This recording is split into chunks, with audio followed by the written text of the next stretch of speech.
Deməli belə, mənə de görüm, canlı orqanizmlərin üzvi birləşmələrinə hansı maddələr aiddir?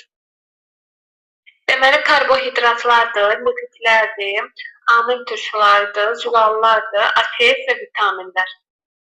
İri molekullu üzvi birləşmələr necə adlanır?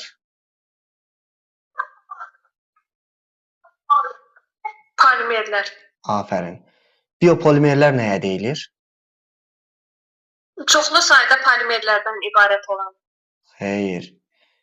Canlı orqanizmlərin tərkibində olan polimerlər biopolimerlər adlanır. Canlıların tərkibində. Polimerlər nələrdən təşkil olunmuşdur? Polimerlər çoxlu sayda monomerlərdən təşkil olunmuşdur. Afərin. Monomer nəyə deyilir? Monomer də ki, kiçik molekullu birləşmələrdir də monomerlər. Bəli, yəni polimerləri təşkil edən kiçik molekullu birləşmələrdir. Polimerlər yalnız eyni monomerlərdən təşkil olunur, yoxsa fərqli Yox, həm eyni, həm də müxtəlif monomerlərdən. Afərin. Karbohidratların tərkibinə hansı elementlər daxildir? Karbondur, azotdur, oksigen. Karbon, hidrogen, oksigen. Karbohidratlar neçə qrupa bölünür? Karbohidratlar iki qrupa bölünürlər. Monosaxaridlər və disaxaridlər, ikincisi də polisaxaridlər. Xeyr. Karbohidratlar iki cür olur. Sadə karbohidratlar. Sadə və mürəkkəb, onu deyirsən. Aha, bəli, onu deyirəm. Sadə karbohidratlar hansılardır? Sadə? Aha, sadə karbohidratlar hansılardır? Monosaxaridlər və disaxaridlər. Mürəkkəb? Polisaxaridlər. Afərin. Monosaxaridlərin xüsusiyyətləri nələrdir?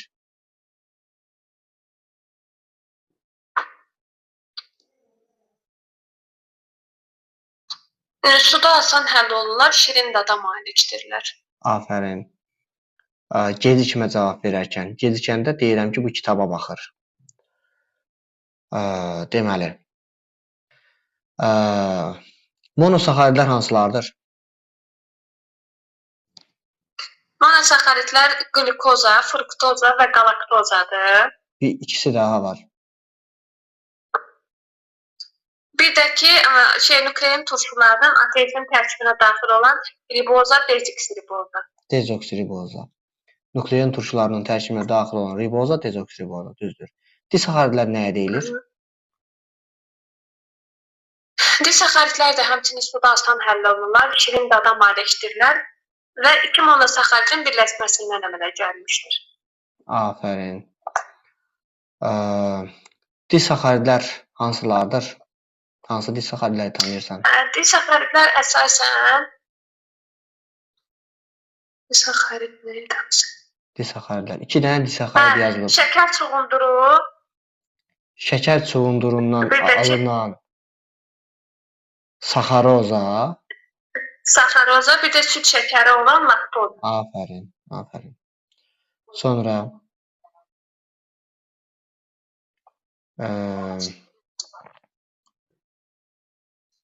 dedin, çuğundur şəkəri hansı idi? Çuğundur şəkəri saxaroza. Bəs qamış şəkəri? Qamış şəkəri də saxaroza. Afərin. Polisaxaridlər nədən təşkil olunmuşdur? Polisaxaridlər çoxlu sayda olan monosaxaridlərdən təşkil olunur. Polisaxaridlər deməli monosaxaridlərdən təşkil olunmuşdur.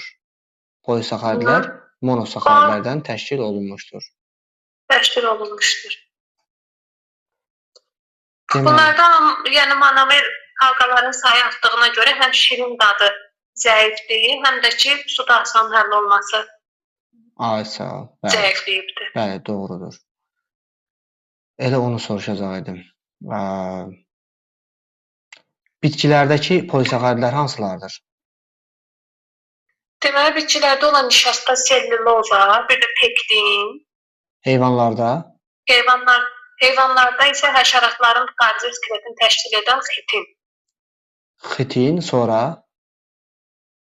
Xitin glikogen. Selluloza ilə zəngin qidalar orqanizmə necə təsir göstərir? Hə, onlar əsasən mədə və bağırsaqdakı durğunluğun qarşısını alırlar. Bir də ki, şeydir, nədir onun adı? Öd yollarının, bağırsağın nətər deyimi? Aktivliyini artırır da.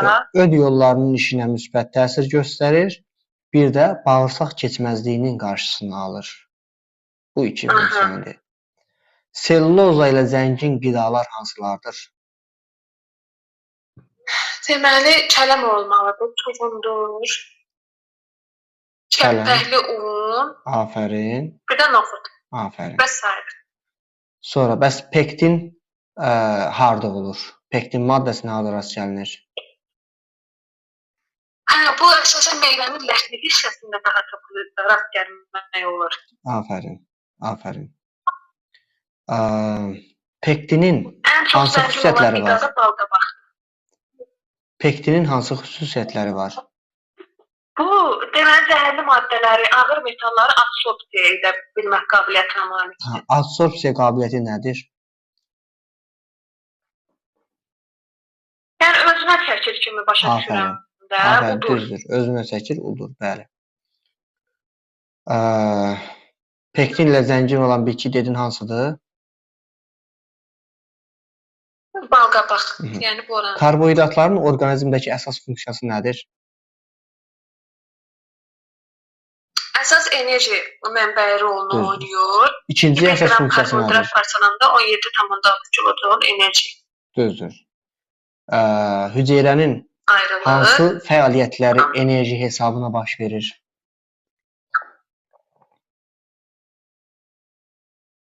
Deməli, hüceyrədə baş verən proseslər hərəkət olsun, ondan sonra işıqlanma prosesi, sekresiya və sair kimi proseslər enerji bütün proseslər, ümumiyyətlə hüceyrədə baş verən bütün proseslər enerji hesabına baş verir. Karbohidratlar hansı maddələrə qədər parçalanır? Su və karbon qazına qədər. Yəni, karbohidratların son parçalanma məhsulu karbon qazı və sudur. Su və karbon qazı. Karbohidratların ikinci əsas funksiyası nədir? İnşaat funksiyasıdır. Bitkilərdə hüceyrə divarı nədən təşkil olunur? Əsasən sellulozadan təşkil olunur. Pambıq lifinin nə qədəri sellulozadır? Məncə tam olaraq sellulozaydı. Hansı hüceyrələrdə xitinə rast gəlinir? Həşəratların xarici skeletində. Göbələklərdə və bəzi heyvan hüceyrələrində. Yaxşı, ən geniş yayılan lipid hansıdır?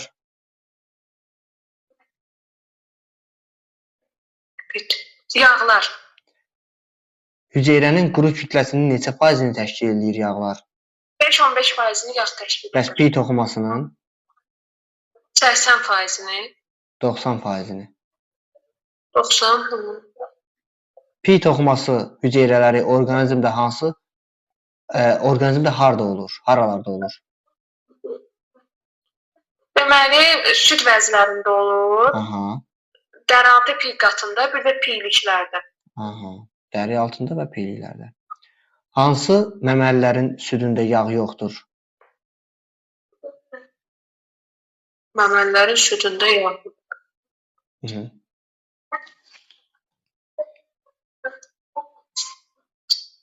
O uçan deyil. Bayquş deyil. Bütün məməlilərin südündə yağ vardır. Vardır. Yaxşı, bitkilərdə yağlar əsasən harda toplanır? Bitkilərdə daha çox toxumlarında, bir də meyvələrində toplanır. Düzdür. Hansı bitkilərdə yağın miqdarı daha çoxdur? Hansında zeytun,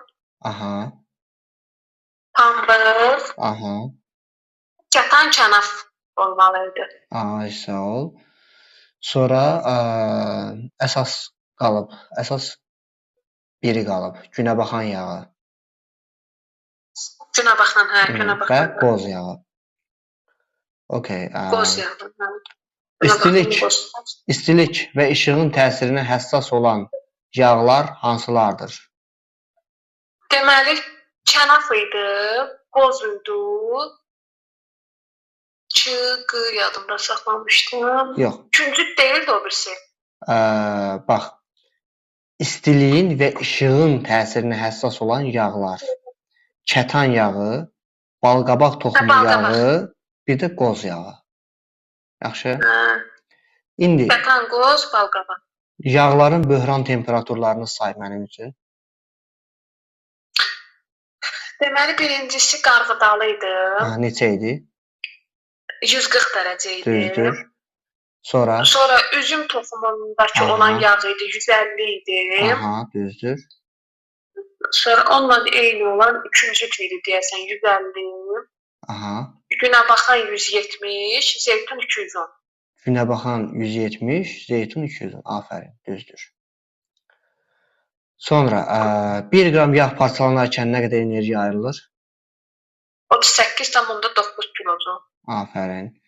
Lipidlərin 4 bioloji rolunu göstər. Hansılardır? 4 bioloji, biri enerji mənbəyi olmağı, energetik. Düzdür. İkincisi inşaat funksiyası. Aha.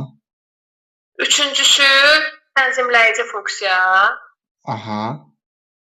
Yəni bədən temperaturunun sabit qalması. Bədən temperaturunun tənzimlənməsi. Temperaturun tənzimlənməsidir zaten. Və ikinci də bəli, ehtiyat su mənbəyidir. Yağların inşaat funksiyasını harda müşahidə etmək olar? İnşaat. O bədən temperaturunun yox, o tənzimləyici. Ümumiyyətlə, başqa bir sual soruşum səndən. 1 kilogram yağ oksidləşərkən nə qədər su alınır? 1,1 kilogram. Afərin. Yağlar hidrofob xassəlidir, yoxsa hidrofil xassəlidir? Hidrofob. O nə deməkdir? Yəni ki, orada da yazılmışdı ki, membranın tərkibinə daxil olub bəzi maddələrin keçirililiyini azaldır da, yəni qoymur keçməyə. Hidrofob nə deməkdir? Hidrofob və hidrofil, bilirsən bunları? Suyu sevmir. Yəni suyu sevmir, bəli. Suda həll olmur. Bu hidrofob deməkdir. Fobiya qorxuram deməkdir. Fileo isə sevirəm deməkdir. Yəni hidrofil suyu sevir. Hidrofob isə sudan qorxur. Məsələn, duz hidrofil maddədir. Amma oduncaq, məsələn, selluloza hidrofob maddədir və yaxud da yağ özü hidrofob maddədir. Yağ çünki suda həll olmur. Ona görə bu hidrofobdur. Sonra, dedin indi yağların inşaat funksiyasını harada görmək olar?